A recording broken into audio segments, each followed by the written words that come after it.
Tech experts say they found evidence which suggests foreign powers interfered in the November election. One America's Christina Bobb has more.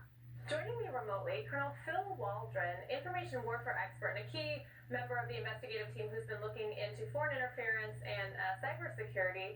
Sir, thanks for joining. I understand that we are under a national security emergency as it relates to Executive Order 13848. Can you tell me what your team is doing and what the latest status is for that? If you recall, back in 2018, Executive Order 13848 was signed and authorized based on previous foreign interference in our elections to prevent that from happening again.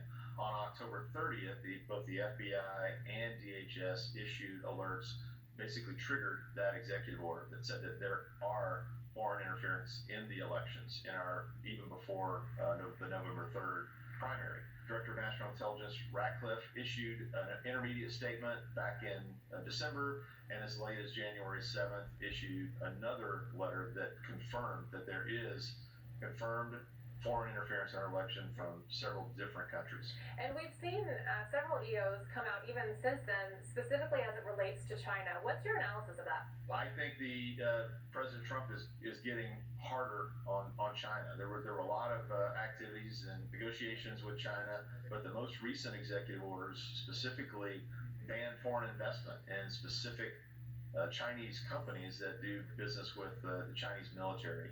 And the implications of that are that there may be companies on the stock exchanges. There may be companies that your 401k is invested in that specifically do business to develop the Chinese military.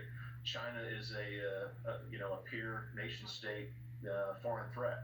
It is one of our key adversaries on the global stage, whether you're talking about the cyber warfare, whether you're talking about Blue Water Navy, the island hopping campaign. These companies that President Trump basically banned from activities are directly contributing to the Chinese military power. And what does that have to do with the election? Because a lot of this has been surrounding the election, or it has even occurred afterwards. How is it related?